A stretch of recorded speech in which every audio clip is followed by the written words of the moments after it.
Doctor साहब ईअं हूंदो आहे त माण्हू चवंदा आहिनि यार पाणी नथो वणे मूंखे। खोड़ सारा माण्हू अहिड़ा आहिनि नेचर वाइज़ बि चवंदा आहिनि यार पाणी केरु पीए, या पेड़ विसरी वेंदो उन्हनि जे लाइ सोल्यूशन छा आहे पाणी या पेड़ मसरूफ़ियात अहिड़ी हूंदी आहे त पाणी पी न सघंदो आहे त उन जो छा? जी तमामु सिंपल आहे हिन जे लाइ त पाणी घणी पीअण जी हैबिट कीअं विझिजे।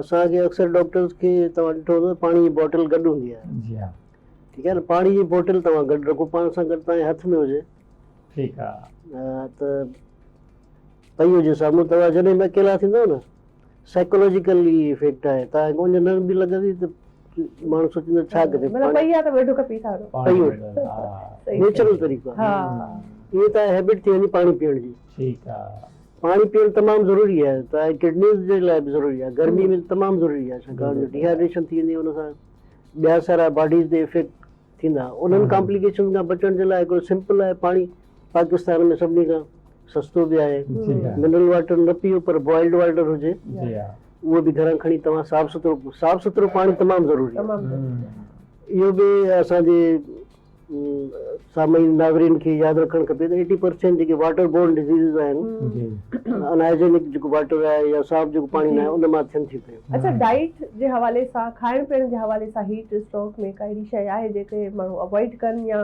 कंहिं शयुनि खे घणो पाणीअ खां अलावा? बिल्कुलु तमामु सुठो कुझु हेवी मील्स अवॉइड करणु खपनि। जेको घणो खाइण, मिसाल तौर कहिड़ियूं हेवी मील? हिकु त घणो खाइण, ठीकु आहे न। अच्छा, मतलब ओवर ईटिंग। Okay okay. बाक़ी हेवी मील्स जेके फैटी आहिनि या जंक फूड्स आहिनि जेके, उहे अवॉइड कयो। प्लस अल्कोहल कंजम्पशन में, उन में शायदि बॉडी जी तव्हांजी कैपेसिटी हीट टॉलरेट करण जी घटिजी थी वञे। त हेवी मील्स जेके आहिनि इलाही गोश्त जा माण्हू गोश्त खोर हूंदा आहिनि, जी हा, उन्हनि खां अवॉइड कयो। चिकनाहट वारियूं शयूं घटि खाओ, सिंपल खाओ, घर जो खाधो खाओ, ॿाहिरि न खाओ तव्हां। ठीकु आहे। ऑयली घणो न, ऑयली ऑयल अवॉइड कजे घणो, छो त ज़ाहिर ऑयली घणो खाइबो आहे, मीट खाइबो आहे त पोइ उन जा ॿिया बि नुक़सान आहिनि, कोलेस्ट्रोल लेवल तव्हांजो वधिजी सघे थो या कुझु बि। अच्छा, अॼुकल्ह अंबनि जो सीज़न आहे, अंब बि चवंदा आहिनि त तासीर हुनजी बि गरम आहे, पोइ छा माण्हू अंब बि न खाइनि? अंब जेके न खाईंदो पोइ छा खाईंदो? ईअं कीअं थींदो? पोइ सिंधी माण्हू अंब न खाईंदो त पोइ छा खाईंदो? असांजो सिंधड़ी अंब जेको आहे पूरी दुनिया में मशहूरु आहे। अंब खाई सघंदा आहिनि? अंब खाओ तव्हां, पर तमीज़ सां खाइजो। ऐं जेके डायबिटिक्स आहिनि उहे अवॉइड कनि, पर हिकु या ॿ फार जो उनजी खाइनि, तमामु घणो न खाइनि, पर अंब ज़रूरु खाओ। इहो सीज़न आहे, पर थोरो थोरो खाइजे।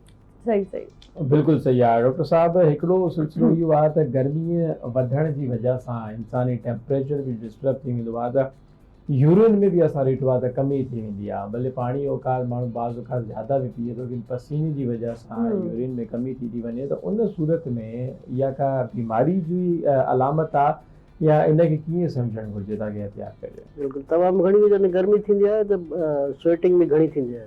ठीकु आहे। इवन जेको बॉडी जो मां फ्लूइड निकिरे थो पियो, उहो असां बैलेंस न करे सघंदा आहियूं। उन जे करे डिहाइड्रेशन थी वेंदी आहे।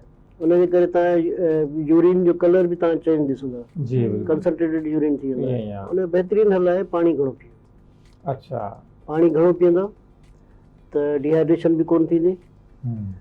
ऐं जेकॾहिं यूरिन पाणी घटि पीअंदो, यूरिन कंसंट्रेट थींदो, उन सां ॿिया यूटीआई थी सघंदा, स्टोन फॉर्मेशन थी सघे थी, ॿियनि कॉम्प्लिकेशन में लीड करे सघे थो। उन खां अलावा जेकॾहिं ॿियूं के साइंस आहिनि त बजाए इन जो इंतज़ारु करे कंसर्न डॉक्टर खे ज़रूरु ॾेखारणु खपे। सही आहे। असल में असां वटि इहो ई आहे, जॾहिं थोरो घणो वरी माण्हूअ जी जॾहिं तबियत हेठि मथे थींदी आहे त फ़िलहालु सेल्फ मेडिकेशन जो बि घणो असां वटि रुझान आहे।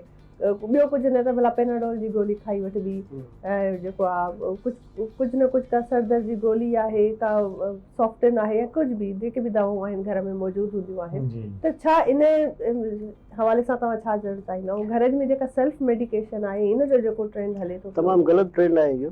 Over the counter medicine Pakistan में ॾाढी आहे। ऐं हिते त इहो बि ट्रेंड आहे, स्टोर ते वेंदो त स्टोर वारे खे तव्हांखे ॿुधाईंदो हीअ सुठी दवा, हालांकि हुनखे कख ख़बर न हूंदी आहे, न ई हू डॉक्टर आहे। अक्सर तव्हांखे स्टोर ते फार्मासिस्ट बि न मिलंदा, पर हू तव्हांखे मशवरो अहिड़ी ॾींदा आहियां, आम माण्हू हुनखे वरी फॉलो बि करे थो पियो। साईं हीअ जेको आहे ऐं तो हिन जा नुक़सान आहिनि बहरहाल वधीक। बिल्कुलु इन नुक़सान आहे। अच्छा अक्सर वरी डॉक्टर्स या जेके थोरी घणो मेडिकल पढ़ियल आहिनि न उन्हनि खे वरी छा कंदा आहिनि घर जा भाती हॉस्पिटल ताईं बि न वेंदा आहिनि, फोन ते ॿुधाईंदा हा आहिनि हा हे अॼुकल्ह मसइलो थो थिए पियो ॿियो छा हाणे खाइणु छा घुरिजे करणु घुरिजे, पोइ इन हुते लाइ। फॉर्म ते ई उहे जेको आहे सो दवा हुननि खे ॿुधाईंदा आहिनि माण्हू वठी खाई छॾींदा आहिनि, न को तमामु मुआइनो difficult थींदो आहे। आहे न का टेस्ट थींदी आहे, जी। कुझु न थींदो आहे।